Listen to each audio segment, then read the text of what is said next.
This is actually the second time that I've spoken before a Rotary group. I'm proud to say that the first time was kind of a long time ago, back in the late 80s. My father was president of the Rotary Club back in Pittsfield, Massachusetts, and upon his retirement, I had the honor of saying a few nice words about him. At least, I think they were nice words. So I'm here to talk about Philomath Community Services. Before I get into this slide, I just want to mention that people helping people is what I hear the Rotary Club does, so I'm in good company. We were actually founded in 1991, well, not founded, but we were incorporated where we became a 501c3. But as you're going to see, our history goes back beyond that. So we started with the Philomath Food Bank, and this is Nancy Flegel. She was a woman who I gather went around town with some, Lindy may know, just sort of gathering food for people that needed it. And we now operate the food bank in partnership with Lynn Benton Food Share. And I don't know how many of you, if you raise your hands, how many know the Rotary connection to Nancy Flegel? To Nancy, no. Okay, anybody else? I think Fred does. Okay, you can't say anything. Anybody else? All right, so, well, there is a connection. So your past president, Don Anderson, and this goes way back again, was actually the gentleman on behalf of the Rotary Club that got together with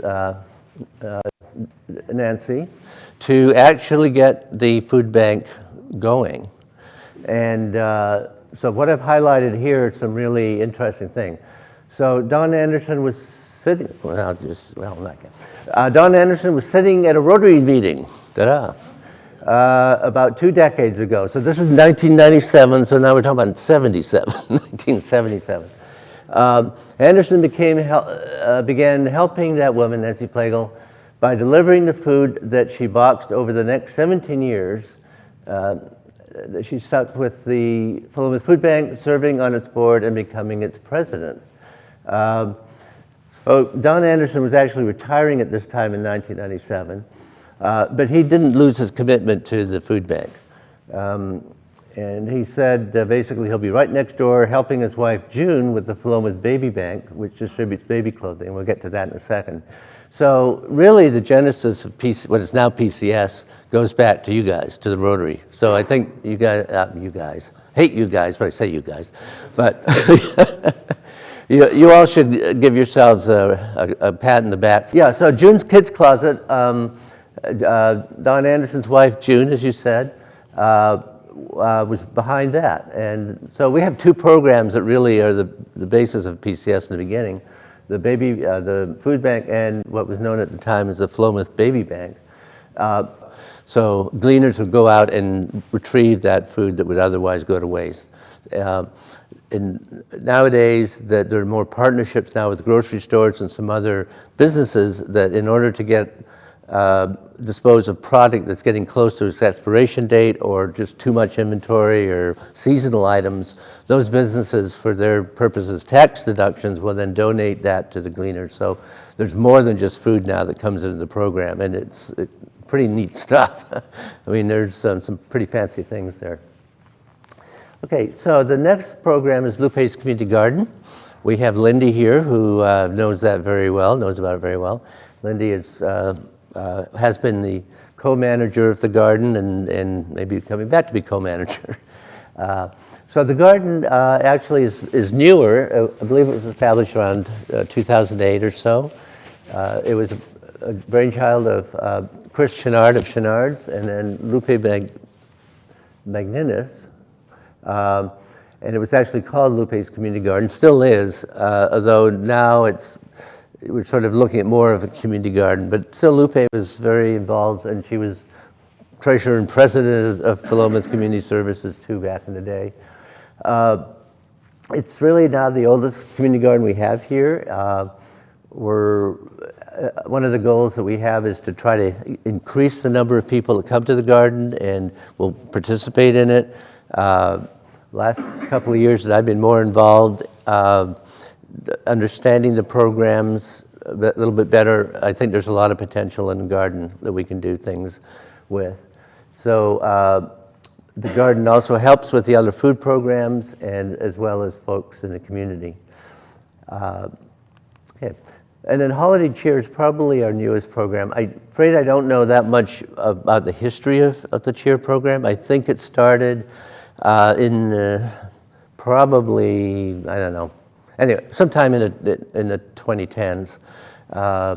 It's a seasonal program. It really exists to, as they say, give the extra touch by providing holiday items from donors. It's really very successful. I'll show you a couple of graphs in a minute, but it's very well appreciated, and it's become a really important program that we have. Just a little bit of data, statistics, clients served.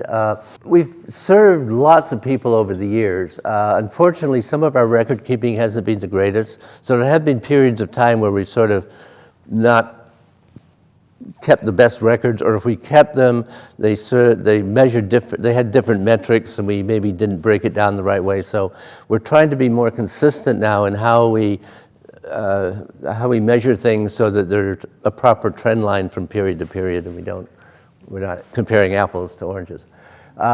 Anyway, last year we served 2,800 adults, 2,225 children through different programs. Our food bank has served a lot of people because of the pandemic. It's received the most attention from the federal government, from USDA. We benefited quite a bit from that in terms of grants and also people making donations to the program. I'm pleased to say that we served as many people as we could. We had you may have seen news articles, television programs at the time with long stretches of cars out the door, like in Atlanta or someplace. Our food operations were really well put together. We did have some queuing at times, but people just looped around the Mary's Park, and our folks were very efficient in getting food out, both for food bank and gleaners. So you can see these statistics. I will make this available to you if you would like to see more data. I'd get it to Fred. That would be great. We were, up until just very recently, 100% volunteer organization. So if you consider that we've been around, incorporated since 1991, to do all of what we do without any paid staff has been pretty amazing. So in 2022, and this is kind of cool, 18,642 hours are recorded as volunteer hours. And there's a way of putting that into dollars. So the Nonprofit Leadership Center says the value of hours is just under $30 an hour. That means, according to our volunteers, we basically provided labor totaling over $500,000, $558,000 worth of free labor if you volunteer labor, which if we're a for-profit business or a business, that would have been overhead. We would have had to pay for that. So, I mean, that's just amazing. We have very dedicated board, and shout out to Brent, who is on our board. He is now our secretary. Appreciate that. Thank you very much, Brent. Helen Bennett has helped us with something called the Financial Oversight Committee. And Helen is still on that, so thank you, Helen. I think, Lindy, I mentioned you're with the garden, so that's terrific. Who else do I know? Nobody else. Sorry, do know people. Okay, so you can get an idea of how many hours we have volunteer hours. A lot of people that are committed to our program, and we really appreciate that. And we encourage more folks and from the community. This is the city of volunteers, I understand, so we certainly are appreciating that. We, of course, fundraise for cash, but we also are looking for in-kind donations. In-kind donations would be anything other than cash or money. And we pretty much, so for food purposes, we measure that in terms of poundage, pounds of food. And then for clothing, it's also measured in pounds. Food Bank Gleaners and JKK are the three that really would benefit the most from in-kind donations. And so the food bank received close to 62,000 pounds of food last year. The Gleaners, an amazing 363,000, but this is also items other than food that I mentioned. There's a very good arrangement now with Target, a distribution center, so when the Target stores have excess inventory, they'll give it to us, and so that really benefits people a lot. JKK, we have a lot of great donations. If Steve Bell were still here, I'd thank him again for Philomath Middle School, teachers and parents getting together and providing clothing to us. So actually, I need to write a letter to Steve. I'm kind of behind on that, but I'll do it. Lupe's, we actually got some donations there too. Chenard's is very good with seeds, giving us seeds for planting. The city has been very good to us by letting the garden be on city land, actually, so that's very nice. Holiday Cheer, tremendous support for them. I'm not going to go into these data points very much. Basically, the trend line is up. So we're, in terms of poundage given, it's the blue line, and individuals receiving it is sort of the pinkish line. The trend line from 2016 to now is up. Same with the Gleaners, same with the Holiday Cheer.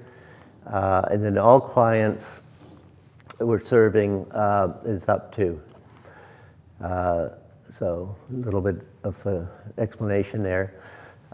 Very quickly, I just want to touch on our future, where we are now. And this is huge. Maybe we'll have an opportunity of talking about it some more. We're really, I believe, on the cusp of even better things that we can do in the community.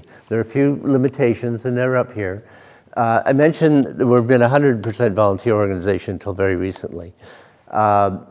We put our toe into the water. I can't remember, I can't think of the word, but tipped our toe, whatever. Anyway, we had some key volunteers that left after a long period of time that really did everything, and bookkeeping and acting as an executive director, and really, but it was just too much. It's too much for any one person or a couple of people to do it. So you get to the point where you really need some staff. So we needed to get an outside bookkeeper, proper bookkeeper, who we have now, Michelle Krantz. She is doing a wonderful job. We've named her office manager. She's doing a terrific job in managing our office, which we really needed. So we're getting a number of things more professionally oriented, because we realize that as we go out and we're going to be fundraising even more, we need to have that expertise and responsibility, accountability nailed down well. Our next huge thing that we need is an executive director, a full-time executive director who is attuned to what our needs are and understands what managing a broad-based program organization is, not just a single mission. It's pretty exciting. It's going to be big money. We're going to be looking at the community. The city is city government management, Chris Workman, city is very supportive. Counselors are on board with the program. So you'll be hearing more about that. And then finally, we do, with the new facility, with the right person in charge as the director, we hope to add new services. Thoughts that are out there would be something to help seniors better, more do something with seniors. There's talk about a commercial type kitchen. We're so food oriented, a commercial kitchen, and maybe training and things that go along with that. There's a thought maybe of daycare facilities in some form. There's the farmers market kind of working more, collaborating possibly with the farmers market. There's some potential connections with the library. I'm on the library board. I know the library director very well. She and I have talked a lot about possible collaborations, and there's interest there on both sides. That also would involve the city. There's interest there. A lot of things you got to put together, but that's good. There's a lot of synergy that might come about from this, possibly even as part of a community center in Philomath. That would That's been talked about in the past. 20 years ago, there was a talk about a community center, but maybe that's a time now that it's come back around to talk about it more. So thank you very much. Well, David, Appreciate thank it. you. Yeah, thank you.